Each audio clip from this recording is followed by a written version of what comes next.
எல்லாருக்கும் வணக்கம். இன்னைக்கு நம்ம பார்க்க போறது மிதுன ராசிய பத்தின ஒரு ரொம்பவே ஆழமான ஒரு சுவாரஸ்யமான ஜோதிட அலசல்.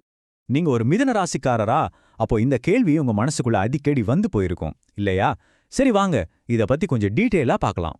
முதல்ல மிதுன ராசிக்காரங்களோட முக்கியமான பலம் என்னன்னு பாத்துருவோம். ஏன்னா அது நிஜமாவே ரொம்ப ஆச்சரியமான விஷயங்கள். மிதுன ராசிக்காரங்களுக்கு இயல்பாவே அவங்களோட ராசிநாதன் புதனாலையும் திருவாதிர நட்சத்திரத்தாலையும் ஒரு தனித்துவமான ஒரு பவர்ஃபுல்லான அறிவு இருக்கும். இதனால அவங்க எதையும் ரொம்ப சுலபமா கத்துப்பாங்க.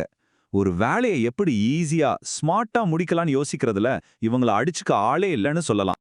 ஆனா இங்கதான் மிதுன ராசிக்காரங்களோட வாழ்க்கையில ஒரு பெரிய சவால், ஒரு பெரிய புதிரே ஆரம்பிக்குது.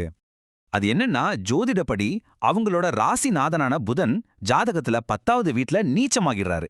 இதுதான் அவங்க வாழ்க்கையில ஒரு பெரிய சிக்கலை உருவாக்குது. இந்த 10ஆம் வீடு வீக்கா இருக்கிறதால ரெண்டு முக்கியமான விஷயங்கள்ல நேரடியா பாதிப்பு ஏற்படுது. ஒன்னு அவங்களோட தொழில், இன்னொன்னு அவங்க மாமியார் கூட இருக்கிற உறவு. இந்த ஜோதிட அமைப்பு நிஜ வாழ்க்கையில எப்படி தெரியுமா எதிரொலிக்கும்? மிதுன ராசிக்காரங்க கல்யாணம் பண்ற குடும்பத்துல ஒன்னு மாமியாரே இருக்க மாட்டாங்க, இல்ல இருந்தாலும் அவங்க கிட்ட இருந்து எந்த ஒரு ஆதரவும் கிடைக்காது. சரி, இந்த ஜோதிட புதிர் ஒரு மிதுன ராசிக்காரரோட அன்றாட வாழ்க்கையில அவங்களோட உணர்வுகள்ல, செயல்கள்ல எப்படிப்பட்ட பாதிப்பை ஏற்படுத்துதுன்னு பார்க்கலாம் வாங்க. இந்த 10ஆம் வீட்டு பிரச்சனையாலேயே மிதுன ராசிக்காரங்க மனசுல எப்பவுமே ஒரு ஓட்டம் இருந்துகிட்டே இருக்கும். ஒரு விதமான அமைதியின்மை. அதுதான் அவங்களோட வாழ்க்கையில எடுக்கிற பெரிய பெரிய முடிவுகளுக்கு காரணமா இருக்கு. ஆனா இதுல என்ன ஒரு ஆச்சரியமான விஷயம்னா, நிஜத்துல மிதுன ராசிக்காரங்களுக்கு கிடைக்கிற மாதிரி ஒரு சூப்பரான வேலை யாருக்குமே கிடைக்காது. இதுதான் இயற்கையா அவங்களுக்கு வச்சிருக்கிற ஒரு பெரிய ட்விஸ்ட். இதை இன்னும் சிம்பிளா சொல்லணும்னா, கையில 10 கோடி ரூபாய் புதையல் இருக்கு, ஆனா அதோட மதிப்பு தெரியாம 100 கோடி கிடைக்கும்னு ஒரு மாயை தேடி ஓடி கடைசியில இந்த 10யும் இழந்து அதையும் அடைய முடியாம நிக்கிற கதை தான் இது. சரி, பிரச்சனை இதுதானா இதுக்கு தீர்வு இல்லையான்னு கேட்டா கண்டிப்பா இருக்கு. அதுவும் ரொம்ப சக்தி வாய்ந்த ஒரு ஆன்மீக பரிகாரம். ஒரு பெரிய மாற்றத்தை எதிர்பார்த்து காத்துக்கிட்டு இருக்கிற மிதுன ராசிக்காரங்களுக்கு இந்த மகான் தான் சரியான தீர்வுன்னு இயற்கையே ஒரு சகுனம் மூலமா உணர்த்துச்சுன்னு சொல்றாங்க.